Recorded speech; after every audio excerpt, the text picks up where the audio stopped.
I slammed the attic door shut behind me, the rusted latch clicking like a guilty secret, and leaned against the splintered wood, heart pounding as if I'd just outrun the devil himself. Dust motes swirled in the sliver of light sneaking through a cracked board, and there they were, 23 small forms huddled in the shadows, their whimpers rising like a chorus of forgotten winds. My hands trembled as I wiped the sweat from my brow. Pa had sworn me to silence, but tonight, with the full moon mocking us through the eaves, I couldn't bear another hour of their muffled cries echoing in my skull. "Quiet now, all of you," I whispered, my voice cracking like dry earth under boot. The babies, none older than a few months, their tiny bodies wrapped in threadbare blankets stained with neglect, stirred at the sound. Eliza, the one with the crooked foot that Pa called a mark of the devil, reached out a chubby fist toward me, her eyes wide and pleading in the dimness. I was only 12, but in this forsaken corner of our California ranch, age meant nothing. Survival did. Ma had birthed them one after another over the years, each one imperfect in Pa's eyes, clubbed limbs, hair-lips eyes that didn't match or worse, the quiet ones who didn't cry loud enough to prove their strength. He built this attic prison himself, high under the rafters where the summer heat baked them like loaves in an oven and winter winds clawed through the gaps. I crept forward on stocking feet, avoiding the floorboards that creaked like accusations. My lantern cast flickering shadows, turning their pale faces into ghosts. "It's me, Tommy," I murmured to the nearest, a boy with a misshapen head they called Imperfect number 7. He cooed softly, grabbing at my sleeve, and for a moment the weight of our isolation lifted. Just me and these little souls, hidden from the world beyond our sagging farmhouse. Pa was down in the fields wrestling the stubborn soil for gold that never came, while Ma rocked in her chair by the fire, her eyes vacant as if she'd buried her spirit with the first one. But I knew the truth. We'd buried none. They were all here alive, a secret that could unravel everything if the neighbors ever suspected. Kneeling beside a makeshift cradle fashioned from apple crates, I pulled a heel of cornbread from my pocket, the last from supper I'd smuggled up. Breaking it into crumbs, I fed them one by one, watching their desperate swallows. Number 12, the girl with the cleft palate, suckled the pieces like nectar, her gurgles turning to hiccups that made my throat tighten. "Why did Pa do this?" He'd rant about weakness tainting the bloodline, about how only the strong would claim this wild land. But in the quiet nights, I wondered if it was fear. Fear of the doctor's prying eyes in town, or the shame of a family that couldn't produce proper heirs. California in 1873 was no place for soft hearts. The gold rush had hardened men like Pa into iron, and our ranch, perched on the edge of the Sierra foothills, was a graveyard of broken dreams. A sharp creak from below snapped me alert. Footsteps? I froze, crumbs scattering like confetti from my fingers. The babies sensed it too, their whimpers hushing into tense silence. If Pa found me here again, it'd be the strap. Or worse, he'd make me help him dispose of one like he threatened last harvest when the corn failed. I doused the lantern with a quick breath, plunging us into darkness, and pressed my ear to the floor. Voices drifted up, Ma's frail tone arguing with someone unfamiliar. A stranger? Panic clawed at me. We'd kept to ourselves for years, trading eggs for flour with wary eyes, but outsiders meant questions. Slipping back to the door, I eased it open a crack, peering down the ladder into the gloom of the stairwell. Ma's silhouette wavered in the kitchen light, her hands twisting her apron as she faced a tall man in a dusty coat, his hat brim casting shadows over a stern face. "Reverend Hale," she said, voice steady but edged with steel. "What brings the Lord's servant to our door at this hour?" The Reverend's reply was low, probing. "Rumors, Mrs. Thornton. Whispers from town about unnatural quiet in this house. Children, they say, but none seen at the schoolhouse or church picnic." My blood ran cold. If he climbed those stairs, if he heard the attic's secrets. I glanced back at the bundles, their eyes gleaming faintly in the moonlight's betrayal. No time for plans, just instinct. I had to get down there, distract them, buy us all one more night. Grabbing a loose shingle from the floor to use as a weapon if needed, I started down the ladder, each step a prayer that the wood wouldn't betray me. I gripped the attic ladder tighter, my palms slick with sweat despite the chill seeping through the floorboards. Pa's voice still echoed in my head from downstairs, sharp, commanding, telling me to fetch the extra blankets from up here before the storm hit. But the cries I'd heard earlier, faint like kittens mewling in the wind, pulled me toward the far corner instead. My boots creaked on the rungs, each step a betrayal of the family's unspoken rules. Thornton land was vast, our ranch sprawling under California's relentless sun. But this attic was its shadowed heart, locked away like a guilty secret. The air up here hung heavy, thick with dust and something sour like milk gone bad. I pushed open the small hatch at the top, lantern swinging in my hand, casting wild shadows across crates stamped with shipping dates from '68. The cries sharpened as I stepped onto the warped planks. Not wind, not animals, human. Tiny, ragged sobs that twisted my gut. I was Elias Thornton, 18 and built like my father, all broad shoulders and calloused hands from breaking colts and mending fences. Brave, they'd say, or foolish depending on the chore. But this froze me mid-stride. A loose board shifted underfoot and I stumbled, the lantern clattering against a beam. Light spilled across the gloom, illuminating shapes huddled in the farthest alcove, bundles wrapped in faded quilts, stirring like leaves in a breeze. 23 of them I counted later, but in that moment it was the nearest one that snagged my breath. A child, no more than 2, with twisted legs splayed awkward beneath her, eyes wide and milky staring right through me. Her mouth worked silently, then a wail pierced the quiet, raw and accusing. "Quiet now," I whispered, dropping to my knees beside her. My mind raced, Ma's tales of the Lord's tests, Pa's late-night mutterings about bloodlines pure as the Sierra snow. We'd lost siblings young, or so the story went, buried quick in the family plot. But these weren't ghosts. This girl, her skin pale as porridge, reached out a hand gnarled like an old man's, fingers clutching at my sleeve. Imperfect, they called them. The ones who didn't fit the Thornton mold. Clubbed feet, clouded sight, minds that wandered. Kept up here to spare the neighbors' gossip, to preserve the ranch's pride. I scooped her up gentle as I could, her weight light as a saddlebag, and rocked her against my chest. The others stirred, a chorus of whimpers rising like steam from a kettle. My plan was simple, get her down, show Ma, demand answers. Pa was out riding the back 40, wouldn't know till supper, but as I turned for the ladder, a floorboard groaned louder than it should and the whole attic shuddered. Dust rained down and from the shadows a deeper voice rasped, not a child's. "Elias? That you up there?" It was Uncle Harlan, Ma's brother, his limp dragging across the planks from the adjoining storeroom. He'd always been the watchful one, wiry and sharp-eyed, tending the ledgers and the lies. I froze, the girl squirming in my arms, her cries muffled against my shirt. If he saw this, he'd drag me down, spin some yarn about fever dreams. My heart hammered, brave Elias caught red-handed in the family's shame. I ducked behind a stack of trunks, breath shallow, willing the shadows to swallow us. Harlan's lantern bobbed closer, his cane tapping like a judge's gavel. "Boy, if you're messing with them crates again." The words trailed off as he paused, sniffing the air. The girl's hand tightened on my collar, her tiny nails digging in, and I clamped a hand over her mouth, hating myself for it. "Think, Elias," the window at the end cracked open to the roof. It was a drop to the stable below, risky with a child, but staying meant facing Harlan's questions, and worse, Pa's wrath when he learned. Harlan shuffled nearer, his light grazing the quilts. One bundle shifted, a small face peeking out, a boy with a hair lip, eyes pleading. I couldn't leave them. Gritting my teeth, I edged toward the window. The girl clutched tight. The frame stuck, splintering as I shoved it wide, cold wind whipping in from the gathering clouds. Harlan's voice sharpened behind me. "What in tarnation?" I hoisted myself onto the sill, the girl whimpering against my neck, and leaped into the dusk. The roof tiles bit into my boots, slick with early rain, and I slid toward the eave, heart in my throat. Below, the stable loomed, a soft landing if I timed it right. But as I jumped, a cry escaped her, loud, piercing, and Harlan's face appeared in the window above, his shout lost to the wind. The plan had backfired already. Now the whole ranch would know. I hit the haystack with a thud, rolling to shield her, mud soaking through my trousers.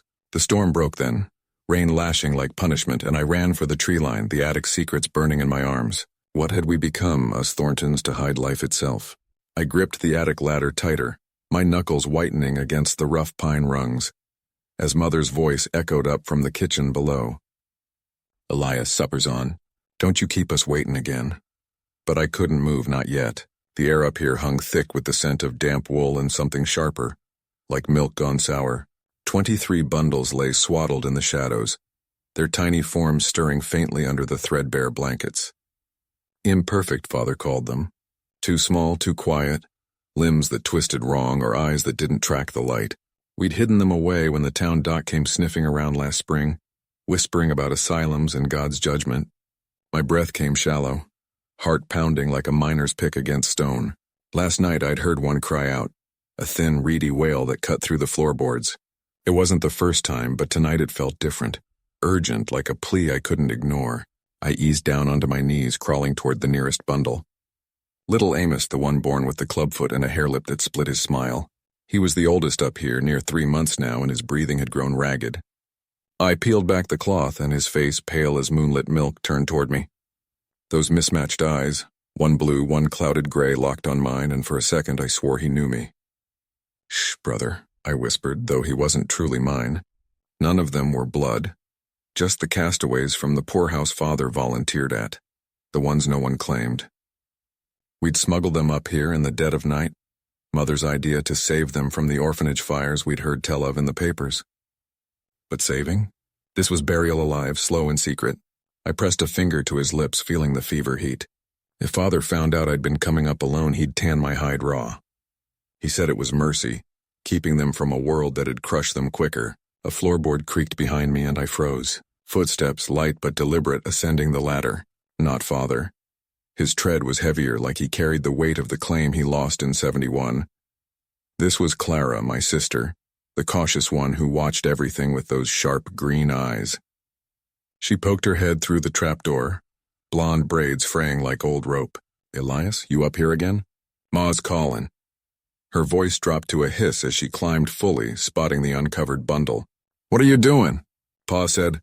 "I know what Pa said," I snapped, keeping my voice low. The other bundles shifted, a chorus of soft whimpers rising like steam from a kettle. "But listen, they're getting worse. Amos is burning up." Clara knelt beside me, her hand hovering before touching his forehead. She pulled back quick, face paling. "We can't," she murmured, but her eyes darted to the window where the California dusk bled orange through the slats. "The doc's coming tomorrow. If he hears them," she trailed off, biting her lip. We'd planned to move them to the old barn after dark, but the river swelled from last week's rains, washing out the path. Now with the fever spreading, that plan curdled like bad cream. I stood mind racing. Downstairs, the family waited. Father with his Bible quotes, Mother stirring the pot of beans and cornbread, pretending the attic was just storage for mining gear. But up here, the truth festered. "We tell him," I said finally, the words tasting like ash. "Or we lose more than secrets." Clara nodded, slow, her wit turning to resolve. Together we covered Amos again, the weight of 23 lives pressing down like the Sierra snows. As we descended, the cries faded, but the question burned. How long could we keep this attic's ghost quiet? I gripped the attic ladder tighter, my knuckles whitening as the wood creaked under my weight. Below, in the dim lamplight of the hallway, Elias's face stared up at me, pale, insistent, his eyes like polished stones. "You can't go up there alone, Sarah," he whispered, but his voice carried the edge of someone who'd already decided to follow. The air smelled of dust and something sharper, like old linen soured by secrets. I didn't answer. Words would only slow us down. One rung at a time I climbed, the rungs groaning as if protesting the intrusion. The attic door at the top hung ajar, a sliver of darkness spilling out like ink. I pushed it open with my shoulder and the hinges wailed, a sound that clawed at my resolve. Inside, the space unfolded into shadows, crates and trunks shoved against the walls like forgotten accusations. Moonlight filtered through a grimy dormer window, casting bars of silver across the floor, and there in the corner the first cradle, a simple pine box draped in a faded quilt. My breath caught as I approached, the floorboards protesting each step. Elias's boot scuffed behind me, too loud in the stillness. "What are we even looking for?" he muttered, his hand brushing mine as he caught up. I shot him a glance, his jaw set, that cautious streak of his warring with the curiosity that had dragged him into this folly. "Anything that explains the noises," I said, keeping my voice low. "The cries Ma pretends are wind." We moved deeper, past bundles of yellowed newspapers and a rocking chair tipped on its side, its weave unraveling like pulled thread. The second cradle was empty, but the third... God help me, the third held a shape, small, bundled, unmoving. My heart hammered as I knelt, peeling back the cloth with trembling fingers. A doll, porcelain face cracked, eyes glassy and vacant. But no, not just a doll. Stitched beside it was a tiny blanket, monogrammed with an initial I didn't recognize. Elias crouched beside me, his breath warm on my neck. "This ain't right," he said, voice rough. 23 of them? Pa's ledgers mentioned shipments from the east, but never this. We pressed on, the air growing thicker, heavier with the scent of camphor and neglect. The fourth cradle yielded a rattle, silver and tarnished, engraved with dates, births perhaps, or arrivals. I pocketed it, the metal cold against my palm. Elias rummaged through a nearby trunk, pulling out sheaves of paper, letters yellowed and brittle.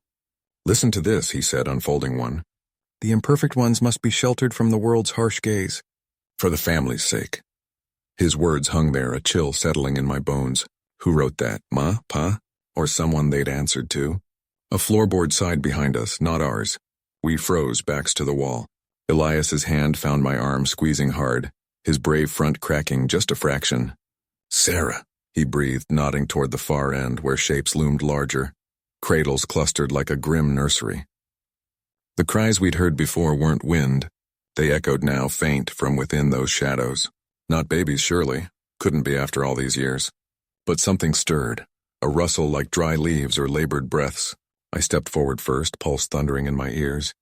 The fifth cradle's lid was nailed shut, wood splintered at the edges as if pried once before. Elias wedged his knife under the corner, prying with a grunt. Nails popped free and the lid fell back with a thud. Inside, not a child, but relics. A locket with a faded miniature portrait, a lock of hair tied in ribbon, and a journal, its pages warped. I lifted the journal, the leather cover soft as skin. The first entry, number 1 arrived today. Weak lungs, they say. We'll keep him close. Elias peered over my shoulder, his face draining of color. 23 entries. All like this? I nodded, flipping pages, names, ailments, dates spanning decades. Imperfect babies, hidden away not for love, but shame. The Thornton name, untarnished in the valleys below, built on this attic's silence. A gust rattled the window, and for a moment I swore I saw movement in the glass's reflection. Not us, but smaller shadows, fleeting. We had to get out, show this to someone, anyone, but the latter suddenly felt miles away. Elias grabbed my wrist. "We tell no one yet, not till we know the whole of it." His eyes met mine, gritty determination flickering back to life. I agreed with a nod, but as we turned, a soft whimper rose from the sixth cradle. Real, undeniable. The attic's secrets weren't done with us yet. The floorboards creaked under my weight as I climbed the attic stairs, the lantern swinging like a pendulum in my grip, casting shadows that danced across the rafters. Elias's cough echoed from the far corner, sharper than usual, pulling me faster despite the ache in my knees from yesterday's harvest. I shouldn't be up here alone. Not after what happened to little Miriam last week, but Pa was out mending fences and Ma was bedridden with her spells again. The babies stirred in their nests of straw and quilts, 23 pairs of eyes glinting in the dim light, some wide with curiosity, others glazed from the laudanum we'd rationed too thin. I knelt by Elias first, his tiny chest heaving under the threadbare blanket.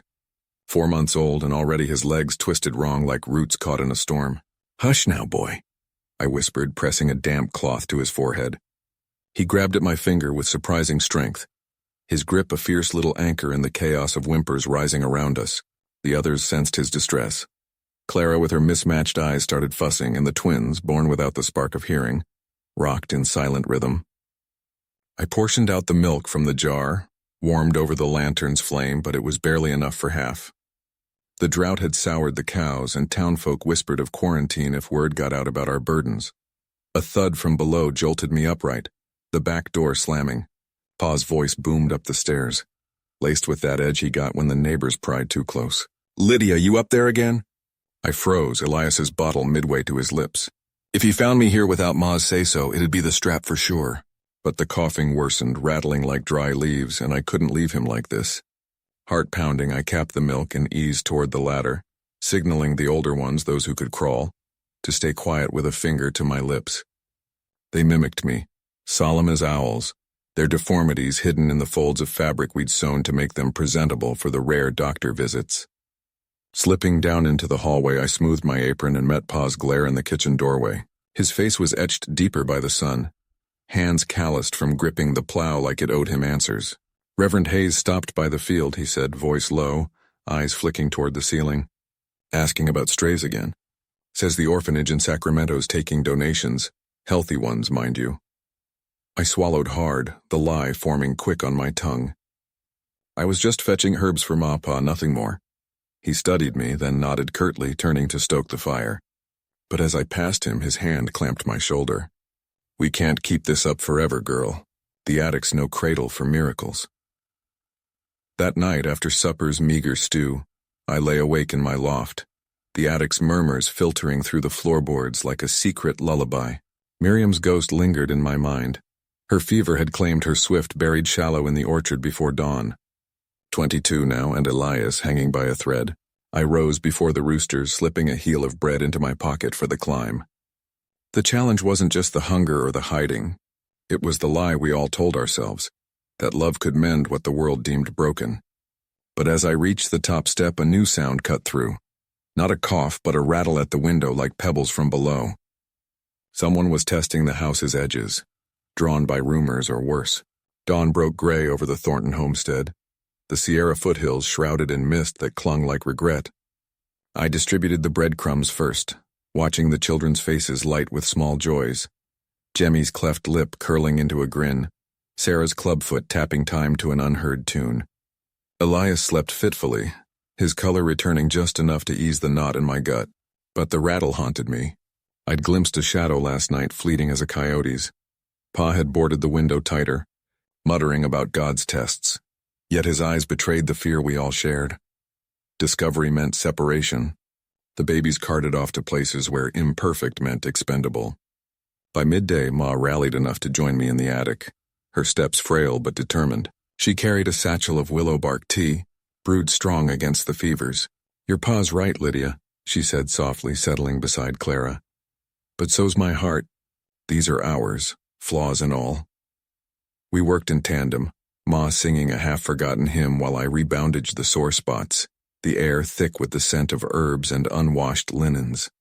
Tension coiled as thunder rumbled distant, promising rain we desperately needed but feared would flood our hidden world. Elias woke crying, and in his fevered babble he reached for Ma's locket, the one with our family portrait. Whole and smiling, a lie etched in silver. The storm hit fierce that afternoon, wind howling through cracks we'd long meant to seal. Water seeped under the eaves, turning the floor slick. I dashed down for buckets, Pa cursing as he hammered reinforcements outside. Up again, arms laden, I found chaos. 2 of the younger ones had slipped in the wet, their cries piercing. Ma and I lifted them, drying with whatever rags we had, but Elias's corner flooded worse, soaking his bedding. He thrashed weakly, temperature spiking. We need the doctor, I urged Ma, who shook her head. He'd report us. Say they're afflicted by sin. Her voice cracked, but I gripped the lantern tighter, its flame flickering against the warped floorboards as Elias's footsteps echoed from below. The air up here in the attic carried a chill that seeped into my bones, thicker now with the scent of damp wood and something sweeter, like overripe fruit left to rot. We'd come this far on whispers from the town, tales of the Thorntons' long shadow over Willow Creek, but facing the truth meant climbing these stairs, one creak at a time. Elias emerged through the trapdoor, his face pale under the brim of his hat, a burlap sack slung over his shoulder. Found this in the root cellar, he muttered, voice low as if the walls might hear. Inside the sack, clinking faintly, were the jars, small cloudy things that caught the light wrong. He set it down carefully, avoiding my eyes. They're not empty, Sarah. Not all of them. I swallowed hard, my hand brushing the locket at my throat, the one with Mother's faded tin type. The Thorntons had been neighbors once before Father lost the farm and we fled east. Now 20 years later, with the sheriff turning a blind eye, it fell to us, me, the school teacher with a nose for secrets, and Elias, the drifter who'd lost a sister to their charity. We'd planned to slip in at dusk, document the neglect, get the law involved, but plans curdled fast when we heard the humming. It started soft, like a lullaby from the far corner, where crates loomed in the shadows. I raised the lantern higher, its glow pushing back the dark just enough to reveal outlines. Wooden boxes stacked haphazardly, lids nailed shut, labels peeling like old skin. Elias, I whispered, heart pounding against my ribs. Listen. He nodded, drawing his knife from his boot. Not for violence, he swore, just in case. The humming grew, a child's voice, off-key and insistent, weaving through the cracks. We edged closer, the floor groaning under our weight. One crate was ajar, its contents spilling. A tiny blanket, yellowed with age, embroidered with clumsy stitches. Imperfect, it read in faded ink, and beneath it a small shoe, no bigger than my palm, caked in dust. The humming cut off. Silence slammed down, heavy as a door. Elias pried at the nearest lid with his knife, muscles straining, splinters flying. Wood gave way with a snap, and inside, God help us, a bundle of rags wrapped tight. But it moved. A faint rustle, then a cough, dry and ragged. My breath caught. I knelt, unfolding the cloth with trembling fingers. Eyes stared back, milky, unseeing, but alive. A boy no more than 5, skin stretched thin over bones, his mouth working soundlessly. "They're not gone," Elias breathed, horror twisting his features. "They kept them up here like preserves." The boy reached out, fingers gnarled like roots, grasping at my sleeve. In that moment, our simple exposé shattered. This wasn't just neglect. It was a hidden world breathing in the dark, and we'd just cracked its door. Footsteps thundered from below. Had the Thorntons returned early? We had seconds to decide. Flee with evidence or stay and face what else stirred in the crates. The lantern's flame sputtered in my hand as I crested the attic stairs, the air thickening like congealed milk, heavy with the scent of damp wood and something sharper, sour, almost metallic. Eliza's warning echoed in my skull, her voice a frantic whisper from downstairs. "Elias, don't go up there alone. They've been stirring again." But I couldn't wait. Not with the cries starting up last night, faint at first, like kittens mewling in the fog. Then building to a chorus that clawed at the rafters. 23 of them, or what was left after the fevers and the culls, as Father called them in his ledgers. Imperfect, he said, but perfection was a lie we told ourselves in the gold rush haze of 49, when the mines promised everything and delivered ghosts. I pushed the door ajar, hinges groaning like old bones, and stepped into the gloom. The space stretched wider than it should, shadows pooling in the corners where the eaves sloped low, trapping the winter chill that never quite left even in July. Crates lined the walls, splintered pine boxes stamped with shipping marks from Sacramento, supplies for the family venture, or so the neighbors thought. But inside those, wrapped in oilcloth and straw, were the bundles. Small ones mostly, no bigger than my forearm, their forms outlined faintly in the lantern light. I knelt by the nearest, heart hammering against my ribs, and peeled back the cloth with trembling fingers.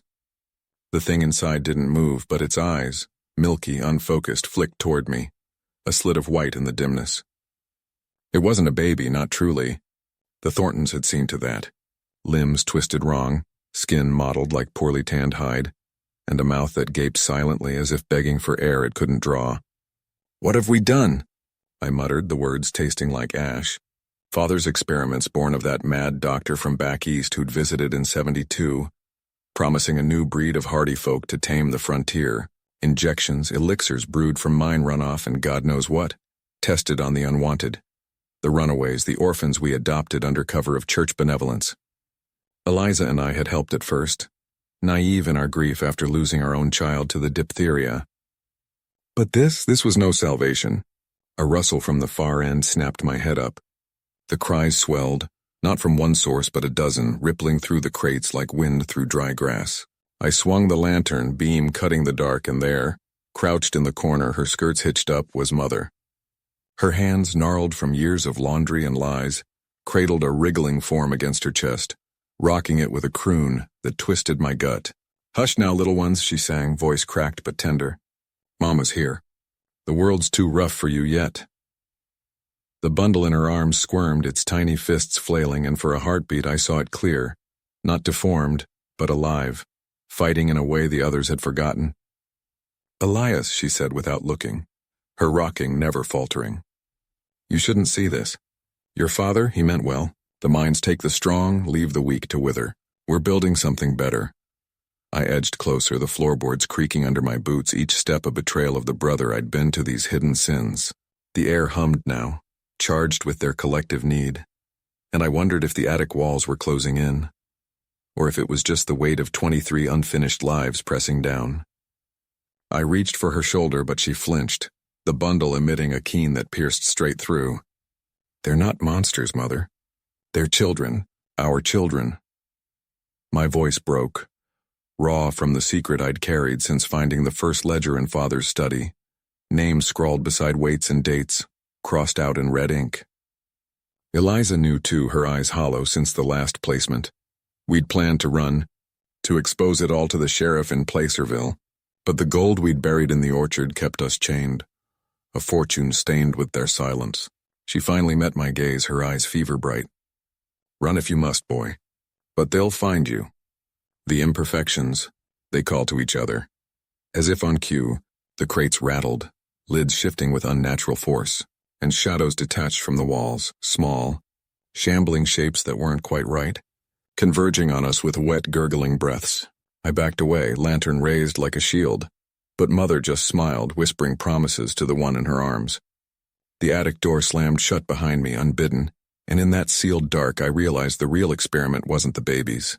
It was us, the family, twisted into guardians of the unforgivable. I gripped the attic ladder tighter, my palms slick with sweat that had nothing to do with the summer heat seeping through the roof slats.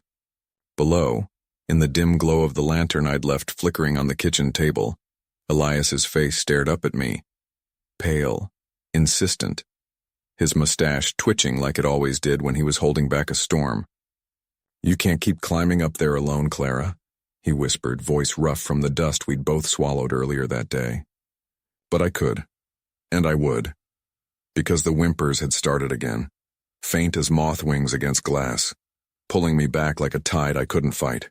The rungs creaked under my weight, each step a betrayal of the floorboards I'd nailed down just last week to muffle the sounds for the children downstairs. My skirts caught on a splinter, tearing with a sharp rip that echoed too loudly in the narrow shaft. I froze, heart pounding, listening for any stir from the rooms below where little Mary and Thomas slept, oblivious to the weight pressing on our roof. Elias was right about one thing. Solitude up here was a lie we both told ourselves. The air thickened as I neared the top, carrying that sour tang of unwashed linens and something milkier, more desperate. Pushing the trapdoor aside, I hauled myself into the attic's stifling embrace. Moonlight sliced through a cracked pane, painting silver bars across the rows of crates. 23 of them, each HA makeshift cradle lined with straw and faded quilts. The babies stirred in their shadows, tiny fists clutching at nothing, their cries a chorus reduced to murmurs by the rags we'd stuffed in their mouths to quiet the nights. Imperfect, Elias called them, his voice breaking the first time he'd said it after the doctor from Sacramento rode away with his grim ledger and emptier pockets. Born wrong, limbs twisted or minds adrift. The ones no one in the valley would claim. We'd taken them in, or so we told the neighbors, out of Christian charity. But charity didn't explain the lock on the trapdoor, or the way my hands shook now as I approached the nearest crate. The first one, the boy we'd named Samuel after my father, blinked up at me with eyes too large for his fragile skull. His legs splayed outward, useless as broken twigs, but his gaze held a spark, accusing almost, as if he knew the lie we lived. I knelt, dipping a rag into the bucket of watered milk I'd carried up in my apron, and pressed it to his lips. He suckled weakly, the sound wet and rhythmic, while the others shifted in response, a ripple of unrest through the attic. Down the line, Eliza's crate rattled softly. She'd been the feistiest, her hydrocephalus swelling her head like a pale moon, making her wail until Elias devised the bindings. I whispered nonsense to Samuel, old lullabies from my girlhood, but the words tasted bitter, laced with the fear that one day the sheriff's men would come asking why the Thornton farm echoed with silence instead of life. A floorboard groaned behind me, and I whipped around, rag dripping onto the dusty planks. Elias's head emerged through the trapdoor, his broad shoulders following, eyes scanning the dimness like a man bracing for ghosts. Couldn't stay away, could you? He said, not accusing, just tired, as he crawled fully into the space and latched the door behind him. He moved to the far end, where the newest arrivals, twins from the mill worker's wife who'd fled town, lay bundled together, their shared defect a cleft palate that made feeding a torment. I wanted to snap at him, to ask why he'd followed when he'd sworn off these midnight vigils, but the words died as another whimper rose, sharper this time, from the crate in the corner. We worked in tandem, as we always did, passing the bucket between us, our silence broken only by the soft clucks of reassurance. Elias's hands, calloused from the plow and the hidden labors up here, were gentler than mine, coaxing milk into the twins' unwilling mouths.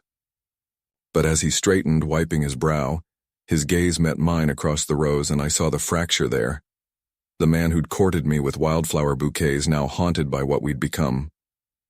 "The doctor's coming back next week," he murmured, voice low to avoid waking the quiet ones. "Says he has a buyer from the city, someone with interests in specimens." The word hung like smoke, turning my stomach. Specimens.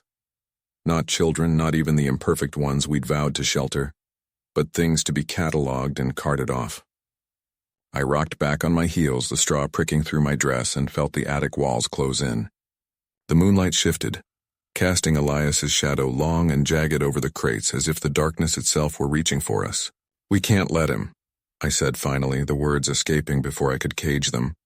Elias nodded slow, his jaw set, but in his eyes flickered the same doubt that gnawed at me. What then? The valley whispered of asylums, of families disappearing under scandal, and with Mary and Thomas waiting below, our choices narrowed to a knife's edge. A stronger cry pierced the air, the girl at the end. Her spine curved like a question mark, and we both moved toward her, hands brushing in the dim light, a fragile pact renewed in the face of what we couldn't undo. I gripped the attic ladder tighter, my knuckles whitening against the rough-hewn rungs as the faint whimpers from above grew insistent, like a chorus of muffled winds. Elias had sworn the door was locked last time we'd come up here, but now it hung ajar, spilling a sliver of lantern light into the dusty shaft. My heart hammered, not from fear exactly, but from the weight of what we'd uncovered in the week since finding Ma's old journal. 23, it said.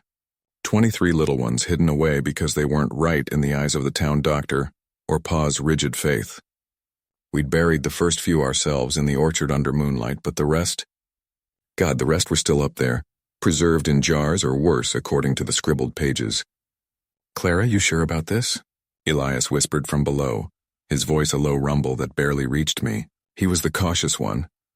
Always had been since we were kids, dodging Pa's belt. His broad shoulders tensed as he held the lantern steady. But I was the brave one, or at least the stubborn one, and tonight, with the storm rattling the windows downstairs, there was no turning back. We'd heard the rumors in town. Whispers about the Thornton curse, folks saying our land was haunted by unbaptized souls. If we didn't end this tonight, the sheriff might come sniffing, and then the whole family would unravel. I pushed the door open with my shoulder, the hinges screeching like a warning. The air hit me first, thick and sour, laced with the metallic tang of formaldehyde and something earthier, like damp soil after rain. Rows of shelves lined the walls, cluttered with crates and what looked like apothecary vials glinting in the flickering light. But it was the cribs, makeshift things hammered from old barnwood, that stole my breath. 23 of them, or near enough. Some empty, their linens yellowed and torn, others occupied. Shadows shifted inside the nearest one, a tiny form curled under a threadbare blanket, breathing shallow but alive. How after all these years? "Elias!" I hissed, waving him up. He climbed fast despite his bulk, his boots thudding softly on the rungs. When he reached the top, his face paled under the lantern's glow, eyes widening at the sight. "Lord have mercy," he muttered, crossing himself like Ma used to before Pa forbade it. We weren't supposed to believe in such things anymore. Not after the preacher's visits turned to judgments. But here, in this forgotten Eerie, faith felt like the only rope we had. We moved together, silent as thieves, picking our way through the gloom. The first crib held a doll, porcelain, cracked, its glass eyes staring blankly. A decoy? My fingers trembled as I lifted the blanket from the next. A real child, no more than a few months old, skin pale and veined blue, chest rising in tiny hitches. Imperfect, the journal called them. Club feet, cleft palates, eyes that didn't match. Pa had hidden them to keep the family pure, or so he claimed in his fevered scrawls, but Elias and I knew better. It was shame, pure and choking, the kind that built walls between kin. A floorboard creaked behind us, sharp as a gunshot in the quiet. We froze. Downstairs the storm howled, but this was closer. Footsteps, deliberate, ascending the ladder. Elias doused the lantern with a quick breath, plunging us into near blackness, the only light a faint seep from the moon through a cracked skylight. I pulled him behind a stack of crates, my pulse thundering in my ears. Who? Pa was long dead. Ma wandered off years ago. But Cousin Harlan had been lurking around the farm more lately, his eyes too sharp, asking questions about the attic we couldn't answer. The door swung wider and a figure silhouetted against the stairwell light. Harlan, lantern in hand, his mustache twitching as he scanned the room.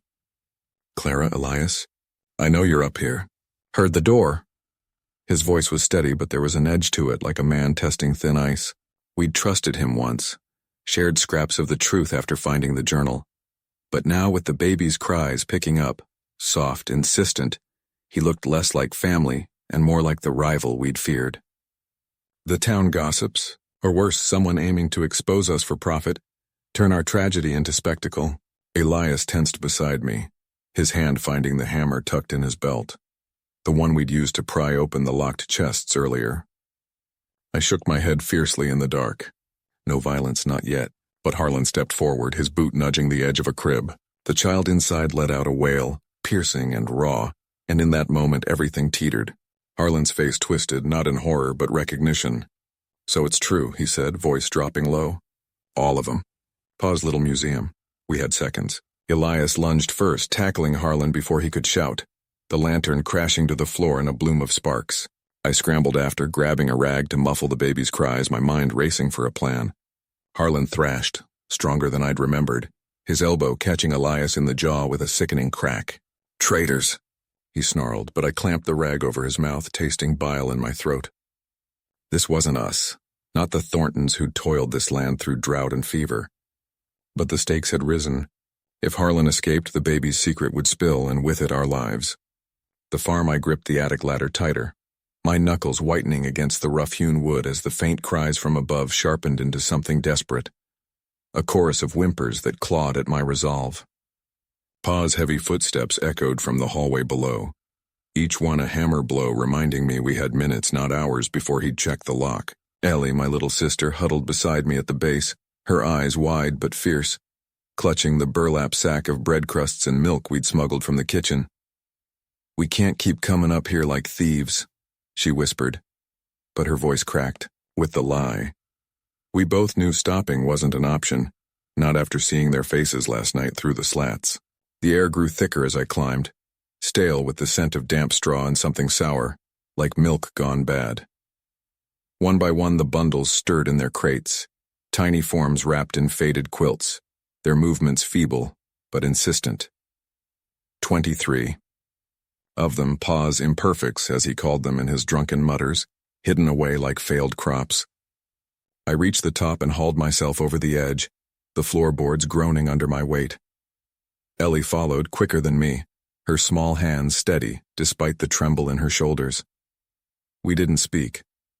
Words felt too loud up here, where every creak could betray us. I knelt by the nearest crate, lifting the lid just enough to slide in a crust. A pair of milky eyes blinked up at me, blue, like Ma's, but clouded over from whatever ailed them. The baby grasped at the bread with fingers no thicker than twigs, a weak coo escaping its lips.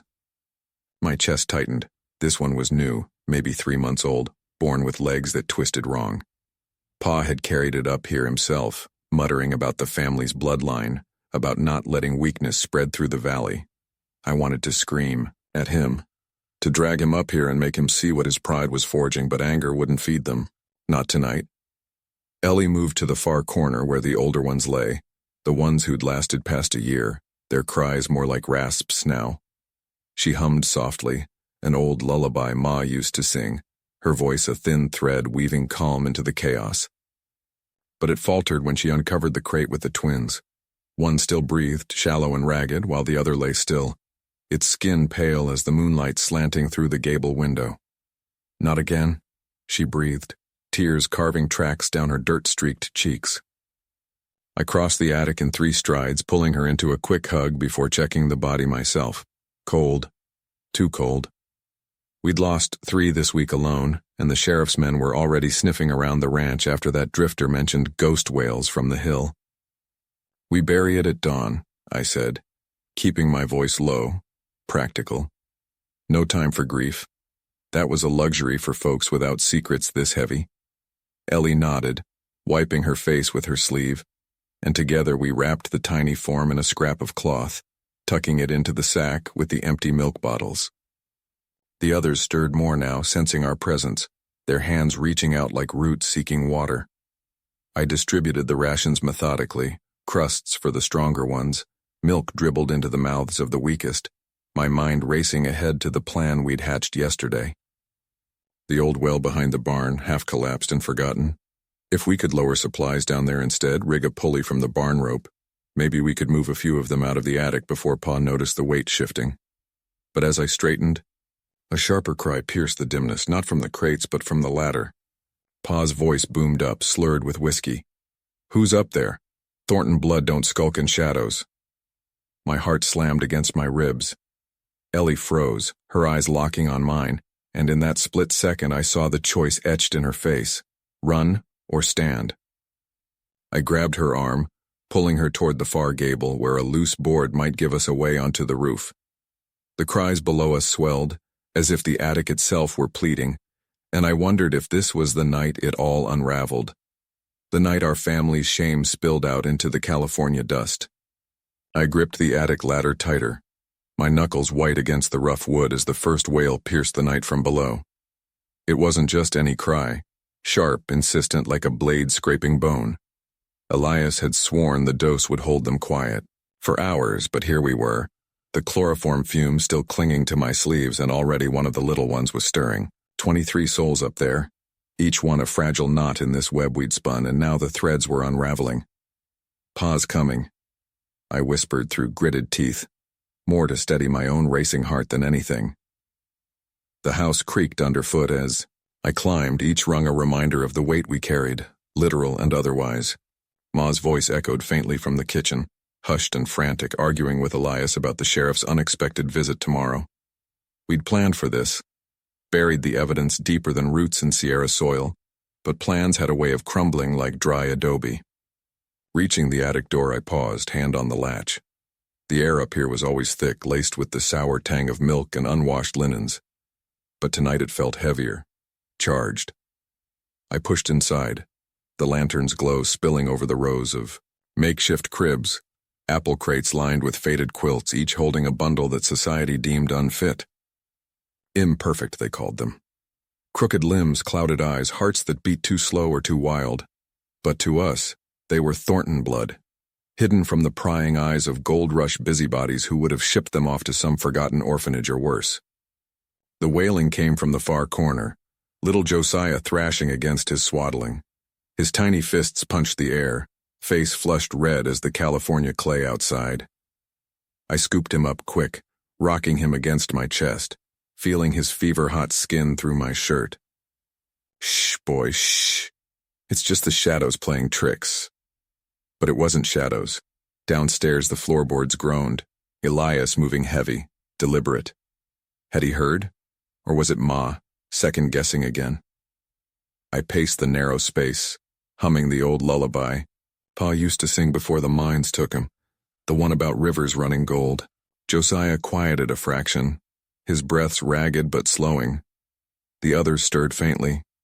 Soft whimpers from the twins, a cough from Eliza that rattled like pebbles in a tin. We'd lost 3 this year already to the fevers, buried them under the old oak at midnight. Each one a scar, but we couldn't stop. Not with the town's whispers growing louder, folks eyeing our childless farm with suspicion. A thud from below jolted me. I froze, Josiah's weight suddenly leaden in my arms. Elias's voice, low and urgent. "Lydia, the ledger, burn it now." My heart hammered. The ledger. Our record of every birth, every defect noted in Ma's careful script, hidden under the floorboards. If the sheriff found it. I eased Josiah back into his crate, tucking the quilt tight, and crept to the trapdoor. Peering down, I saw Elias by the hearth, flames licking at scraps of paper he fed in handfuls. Ma hovered, wringing her apron, eyes darting to the stairs. But then, a sharper sound, hooves on the dirt road outside, too close for comfort. Not tomorrow. Now. The sheriff early, lantern light bobbing through the window like a will-o'-the-wisp. Panic clawed up my throat. We had minutes, maybe less. I dropped the trapdoor shut, bolting it from inside, and scanned the attic. The babies, our babies, stared, back with wide, unblinking eyes. Innocent anchors in this storm. No time for the back tunnel. It'd take too long to rouse them all. "Think, Lydia, think." Pa always said the Thorntons survived on grit, not gold. I grabbed the spare quilt, thick with dust, and started piling crates together in the corner, building a wall of sorts. If they came up, and God help us if they did, it'd buy a breath. Elias's shout filtered up, muffled. "Evenin', Marshal. What brings you out this late?" Footsteps on the porch, heavy and official. Josiah whimpered again, and I clamped a hand over his mouth gently, whispering promises I wasn't sure I could keep. The attic felt smaller, the air closing in, but beneath the fear a spark ignited.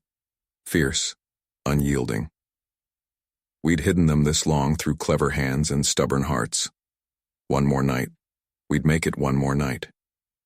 I gripped the attic ladder, tighter, my knuckles whitening against the splintered wood as the faint cries from above sharpened into something desperate, almost accusatory. Elias's hand clamped on my shoulder, his breath ragged in the dim lantern light filtering up from the kitchen below. "We can't wait any longer, Clara," he whispered, his voice steady despite the tremor I felt through his fingers. He'd always been the brave one, the brother who'd faced down claim jumpers with nothing but a shovel and grit. But tonight his eyes held a shadow I'd never seen. Fear not for himself, but for what we'd find. The rungs creaked under my weight as I climbed first, each step pulling me closer to the truth we'd pieced together from Ma's locked journals and Pa's late-night mutterings. 23, the numbers had said, hidden away like shameful debts. Imperfect, she'd called them in those faded pages, children born with twists in their limbs or minds that didn't match the Thornton mold. Not monsters, just different. And in 1873, California, where gold fever turned men to wolves, different meant disposable. My heart pounded as I reached the top, pushing aside the trapdoor with a shove that sent dust cascading like dry rain. The attic smelled of mildew and something sweeter, like overripe fruit left too long in the sun. Shadows danced from my lantern, revealing crates stacked haphazardly, but it was the far corner that stopped me cold. A row of makeshift cradles, pieced from apple crates and faded quilts, rocking gently with the breeze from a cracked window. Elias hauled himself up beside me, his boots thudding softly. "God in heaven," he muttered, crossing himself even though we hadn't set foot in a church since the wagon trains.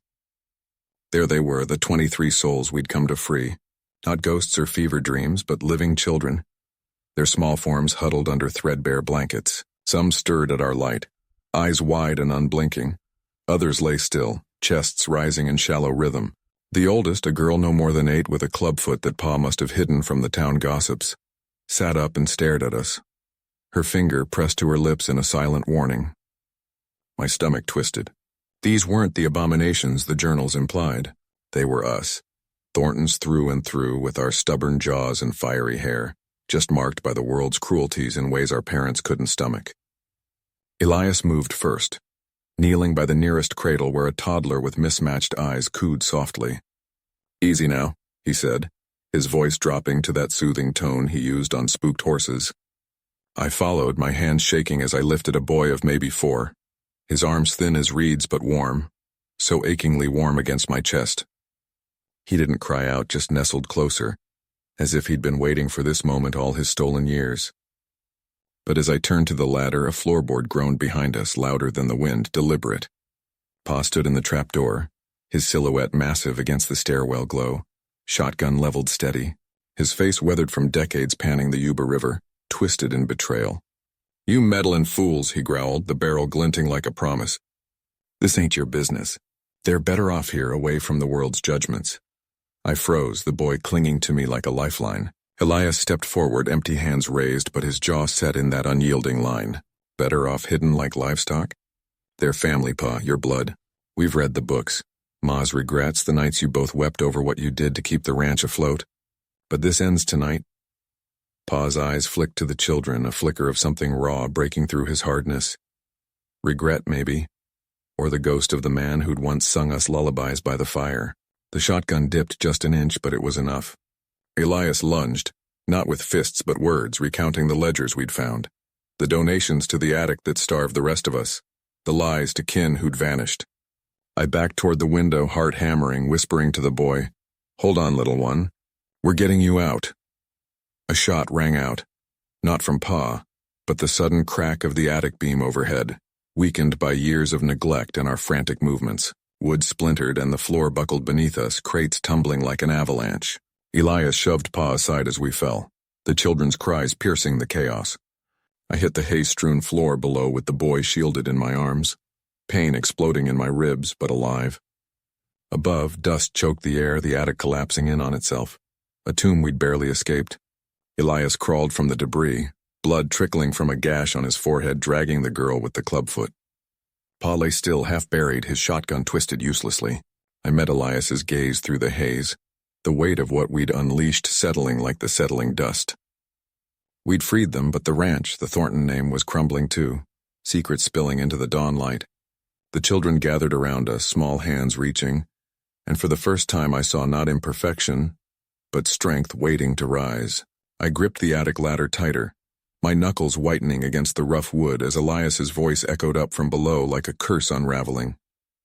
"Etta, you can't mean to go up there alone." "Those things, they're not babies anymore."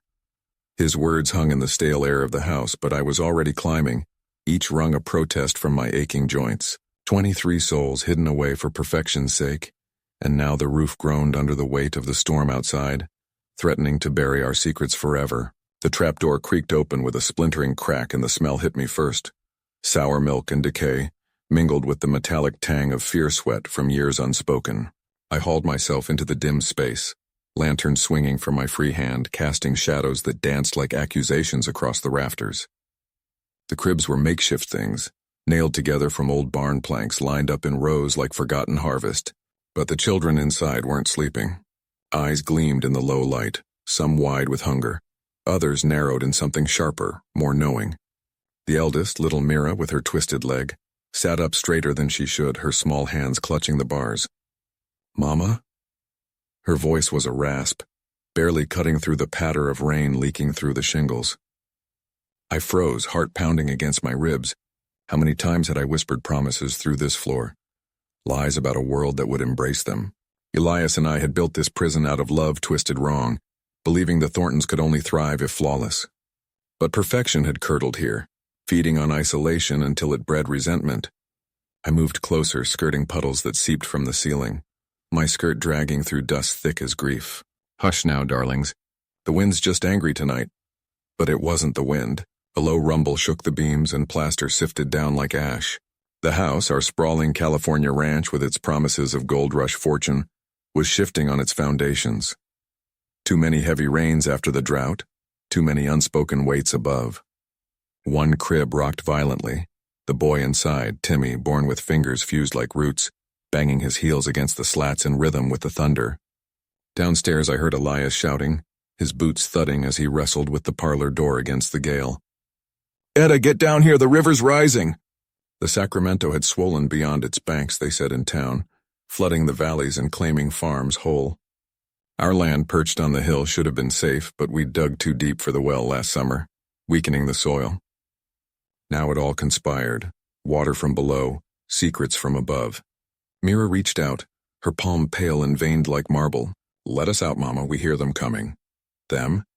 I scanned the faces, 23 pairs, each a mirror of our shame. Cleft lips, club feet, minds that wandered where ours couldn't follow. They'd groan in whispers, piecing together tales from the gaps in our care. But who was coming? The neighbors, perhaps, with their pious visits turning suspicious?